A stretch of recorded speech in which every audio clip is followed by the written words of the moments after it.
What's up guys, it's Z here, welcome back to Yu-Gi-Oh! Deck of the Day. Today we're taking a look at one of the new decks of Yu-Gi-Oh's themes, and Konami just keeps releasing archetypes for pretty much everything that Yu-Gi ever used, and the Arcana Knights I think are the ones that were mostly used in combination with the God cards during the anime, so it's only fitting that Konami made them being able to be used with the God cards.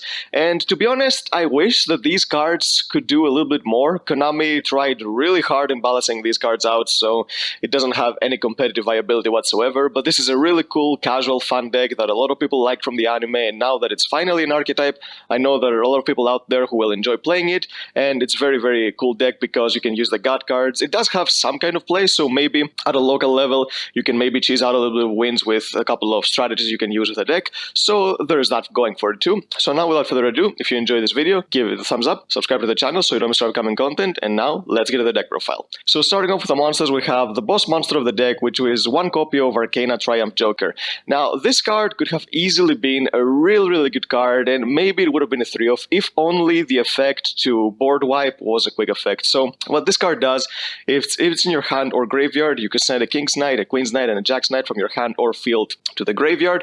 You special summon this card.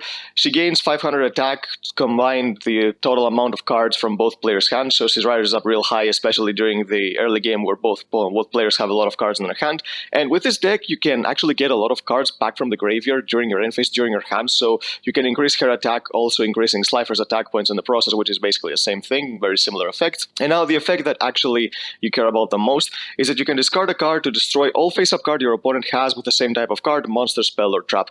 If only this effect was a quick effect, this deck could have actually been a really good deck. It would have been very similar to Prankies, being able to regeki multiple times, because this effect is not once per turn, so you can use the effect as long as you have cards to discard. But unfortunately, it's not a quick effect, so you play her only as a one-off because you can get her back from the graveyard, and even if this card gets banished, it's not the end of the world because it's not the all-end-all be-all win condition of the deck, which it should have been, but unfortunately she's not. But still, a really good card to play in a one-off because you can send her to the grave very easily, you can search her too, and even if she goes to the graveyard, you can keep bringing her back, so she's a decent card to play as a one-off. Now, for the Knights, we have 2 copies of Queen's Knight. Now, the Knights are interesting ratios because there are a couple ratios you can play around with that you can actually pretty much minimize the amount of breaks. You can play one-offs, which I've seen some people do, because you can get them back from the graveyard back into the deck by using a couple of revival effects you have during the end phase, because people say that these are the bricks of the deck, which is kind of true, but the problem is that if you play only one-offs and you actually draw one,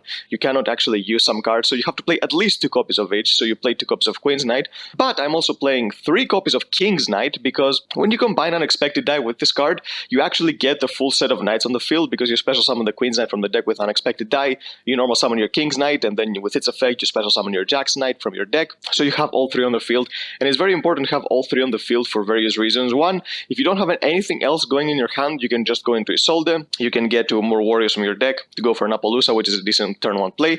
There are certain other cards you can play that require you to have all 3 on the field in order to do certain stuff, which is the so-called power plays of the deck, which is why you need them, so I think maxing out on King's Knight is correct, and these are just warrior monsters, so in the end they're just Isolde fodder, so they're not that bricky. Maybe Jack's Knight is because it's a level 5, and this is why we don't max it out. We played 2 copies of it as well, but you need to play 2 because King's Knight says that you can only special summon Jack's Knight from the deck, which is unfortunate, because if you draw this 1 copy, you won't be able to play, but still you need to play 2 just to be able to use this effect, and you can get them back to the deck whenever you want. Now, some more new support we got. We have 3 copies of Joker's Knight, and Konami said that this was going to be a very similar card to Magician's Souls, and it kinda is. It has the same amount of utility in the hand, but on the field, it's not that good, because you can special summon it pretty much the same way you special summon a Magician's Souls. You send one of the 3 Knights from your deck to the grave, you summon this card, and it copies the monster's name, and during the end phase, if it's in your graveyard, you target another light warrior monster in your grave, you shuffle it into the deck, and you add this card to your hand. There are a couple of other cards that can do the same thing, which is how you keep card advantage in the deck, and to be able to increase your Triumph Joker's attack and your Slifer's attack as well. This card is really good because it's a level 5 monster, so when you combine this with Jack's Knight, you can go into Pleiades, which is another kind of disruption you can make in this deck, so it does have some uses. And another really good card is 3 copies of Imperial Bower. This card is basically the Rescue Rabbit of the deck, so you tribute it if you control other monsters, and you special summon 2 of the 3 Knights on the field. Much better than a Rescue Rabbit, because you would have to special summon 2 copies of Queen's Knight with a Rescue Rabbit, but with this card you can get the 2 ones you're missing, and if you have the 3rd one in your hand, you can use basically all 3 of them to summon your Triumph Joker. So yep, this card is really good. We play 1 copy of Renaud. When you play any warrior type of deck, I think playing Isolde with one Renault and one Living Fossil gives you access to so many more monsters in the field. You can go stuff into Appaloosa, you can go stuff in like access code, so it gives you much more. So I highly recommend playing this no matter what kind of warrior deck you're playing. Now, we are playing God cards. We're playing one copy of Slifer the Sky Dragon, so the fact that this deck has synergy with the God cards is very reminiscent to the anime, because Yugi actually tributed all 3 of these knights for Slifer twice and 1 time for Ra during the ceremonial duel. So it's really cool that we actually use God cards with this archetype, and you can actually search them. There is a card that searches 2 out of the 3 God cards, because they need to have question mark attack points. And if you know that your opponent's playing a deck that Slifer actually can destroy, because some decks cannot play around Slifer, because if they have to link summon a lot and they cannot get their monsters to defense mode, they're going to be destroyed, because 2000 attack or less is very easy to destroy unless your opponent summons an insanely big monster like an Access Code or a Boral Sword immediately, which is very difficult to do because they have to summon all the materials in defense mode. So some decks, Slifer can really butcher when you summon it on the field, but if you know that your opponent can play around Slifer, then there is the Winged Dragon of Ra, because you also play another card that I will show you later that combos with Ra. So you can do basically Stormforth during your opponent's turn because of certain cards. So Ra, you get summoned during the next turn, so it's a decent card. And I also play one copy of Obelisk. Now, Obelisk doesn't have any direct synergy with the deck because you cannot search it. It doesn't have a question mark attack points, but I didn't feel it would be right to play only 2 out of the 3 God cards, especially because we're talking about a casual fun deck, so it's not like you're trying to maximize consistency or something like that. So I just felt like if I was going to play Slifer and Ra anyway, then I would absolutely have to throw Obelisk in the deck. Of course, if you don't want to play Obelisk, then you don't have to. In order to use this card, you have to pretty much hard draw it because it doesn't have any direct synergy, but still, I mean, come on, you have to play all 3 God cards if you're going to play a deck like this. And we also play one copy of Sphere Mode, which is the alternative play I mentioned. If you know that your opponent's playing a deck that Slifer doesn't interact with very well, then you can use this during your opponent's turn, tribute 3 monsters, then during the end phase, if they don't link it away, it's going to come back to you. And this is why you play Ra, because you can tribute it to get a Ra with 4000 attack points from your deck, so that's still a pretty good card. Now, the only hand trap I play is 3 copies of Gamma with the 1 copy of Driver, and this is because not only is Imperial Bower a really good target for Ash Blossom, but you also play another card that is actually very tempting to Ash, so it's very easy to use Gamma during your own turn, so you can actually get your plays through, while also getting another body on the field. So, yep, I think Gamma, if you want to play hand traps, if you want to play more hand traps, you can, but if you don't feel like playing too many hand traps because it's a casual deck, then I think Gamma is the only one you should be playing, because you're going to get ashed a lot in this deck. For the spell cards, we have 3 copies of Joker Straight. This spell card is absolutely incredible. It basically does everything you need for the deck. So you discard a card, you special summon a Queen's Knight, you add the King's Knight, and then you can immediately normal summon a monster in addition to your normal summon, and it locks you into Light Warrior monsters. But the thing is that you do play certain engines in the deck that are not specific for the archetype, but they actually are Light Warrior, so the restriction doesn't come up like as much as you think. Maybe it comes up if you want to summon Appaloosa or Access Code, which you won't be able to, but still, this card is so good, and it's another one of those cards that if it's in your graveyard during the end phase, you return Light Warrior from your grave into the deck, and you add this card to your hand. There are 3 types of cards that do this: 1 monster, 1 spell, and 1 trap, which is what you keep recurring back from the grave every single turn, so you can keep card advantage. And yeah, this card is absolutely mandatory at 3. Next, we have 3 copies of Thunderspeed Summon. This is the card that gives you synergy with the gods, so basically, during the main phase or the battle phase, you can normal summon a level 10 monster, or if you control all 3 of the knights, you can add a non-dark level 10 monster with question mark attack points, and then you can normal summon that monster. So basically, this is why you need to get all 3 knights on the field, and sometimes if you have a way to get to this card, you don't need to go for Isolde, because it's much more beneficial to sphere mode your opponent during their own turn, rather than just summoning an Isolde on the field, because if you are locked into from Joker Straight, you won't be able to go into Appaloosa. But even if you can go into Appaloosa, I think sphere moding your opponent is much more useful than using like 2 to 3 negates with Appaloosa before your opponent runs her over. So yeah, this card is really good, and you can copy this card from the deck, so it's not like you have to hard draw this card specifically. There's so many other ways to get to it. So yep, really good card, definitely a 3 of. I play Winefest card Fusion. Now, this is a fusion spell for the deck that summons Light Warrior monsters, and you would think that this was meant for the Arcane Extra Joker that used to exist, but to be honest, there are 2 way better targets you can get with this card. So this is why I think playing just a 1-off is decent, because you can copy it, so it's not like you play only 1, you play 4,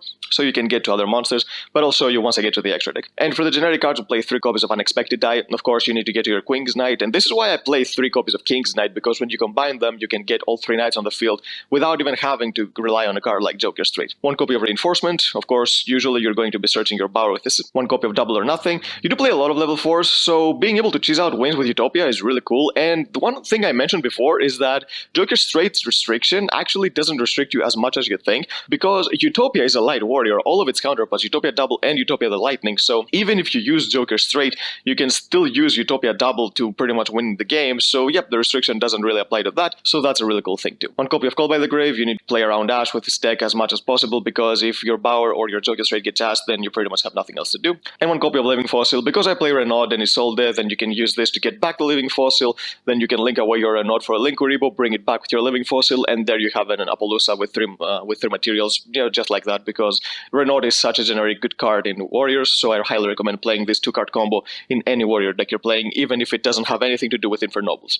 And the only trap I play is 3 copies of Joker's Wild. This is the 3rd card that recurs itself to the hand during the end phase by shuffling back a Warrior, and what it does is that during the main phase or the battle phase, you send a spell from your deck that lists all the knights, and then this card becomes that card's effect. This card is so good that I was actually tempted to playing Trap Trick too, because when you draw one of 2 cards, like your Joker Straight or your Thunder Speed Summon, this card can copy the one you're missing, so you can do the full combo during your opponent's turn, because Thunder Speed Summon, of course, is a quick play spell, so you can do that very, very easily. So it's very tempting to play Trap Trick too, but playing Trap Trick with only 1 trap in the deck, I think it can be a little bit bricky, but still the deck doesn't have that much going for it, so maybe if you want to maximize the consistency of this particular combo, that you can do it. But still, I prefer playing Gamma over it just to be able to have a little bit more of going second power and being able to counter hand traps. But of course, if you feel like Trap Trick is really good in the deck, then you can obviously try it out. The card is that good in order to be able to go for it, because being able to sphere mode your opponent during their own turn feels like super powerful play, and Slifer against certain decks can absolutely destroy them. So yeah, this card is really, really good to make sure that you get to all of the combo pieces that you're missing. And of course, this can copy the face card Fusion, so you can actually play more copies of this, because I only play it as a one-off because it's not the best card in the deck, but still, if you need to have access to it with this card, you can. And because this card keeps coming back during the end phase, you're going to use this effect multiple times, so you're going to copy pretty much all 3 of the spell cards during every single game when you draw this card. Now let's go to the extra deck. So here are the 2 fusion monsters I play. I do not play Arcana Extra Joker and the Arcana Knight Joker. These 2 cards I think are absolutely terrible. They don't offer anything to the deck. So for the fusion monsters, I play 1 copy of Edith and the Conqueror Star. So you have to summon light warriors with a face card fusion, and this is one of them. So what this card requires is 2 level 5 or higher warrior monsters, which is not even that difficult. Even you have your Joker's Knight and you have your Jack's Knight. Even you can use your Arcana Triumph Joker if you have drawn her and you haven't found a way to summon her on the field, so you can summon this. So what this card does is that it's on fusion summon, you can add a level 5 warrior monster from your deck to your hand. So if you use the Jack's Knight and a Triumph Joker to fusion summon this card, then you can search your Joker's Knight, which is absolutely incredible, being able to get to that card very early in the game. And also, you can discard any number of cards to increase this card's attack permanently by 200 for each card you discarded. This effect is a little bit weird, but being able to require all of these cards in your hand doesn't really matter for this particular deck, because you can just keep getting them back every single turn. So if this card lives for a long time, you can actually keep discarding the 3 cards you add back during each end phase, and this is going to give this card an insane amount of attack, so you can actually finish games very quickly. And it has another effect that once per battle during damage calc, then if you discard battles a monster with a lower level, that monster's attack becomes 0. So basically you have to summon a Link or an Xyz monster to deal with this, otherwise you're going to have to use an effect, because it's not going to die by battle by anything that does have a level. So yeah, this card, I think it's a really good card. It gives you some utility, some search power, it gives you some attack power, and it also can deal with pretty much anything that has a level. So yeah, I really like this card. It's a really good card. But I also play another one, because when you use your face card fusion, sometimes you might not have the high level warriors, but because of Renaud, you can actually summon your Gearfried the Magical Steel Knight, which requires 2 warrior monsters with different attributes, which is not very difficult to do because of Renaud, because it's a fire type. Everything else, of course, is a light monster, but with Renaud, you can get this out on the field. So once per turn, when a card or effect that targets this card is activated, you can negate the effect and then destroy any card on the field, and not just the card that targeted. You can basically ignore the card that targeted this card and destroy another card on the field. So this effect is actually really good when your opponent is trying to deal with it, and 2700 attack points is still pretty good. So this card that was fusion summoned using only monsters on the field can attack twice during each battle phase, and once per turn during damage calc, if it battles a monster, you can banish a spell from your grave, and this card gains attack equal to its defense, so it becomes a 4300 attacker, which is really, really good. And you can have a lot of redundant copies. Maybe if you have like a second copy of a Joker straight, you don't really need it, because the 1 copy is going to keep coming back to your hand during each end phase, and the other spells in the grave don't serve any purpose, so you can go into this and pretty much have another beater on the field. This deck is basically a beatdown deck, so all of these cards give you more utility, so you can actually use them to try to finish off your opponent as fast as possible. Now, the synchro monster I play for the Gamma Driver package is 1 copy of the Draco Berserker of the Tenny.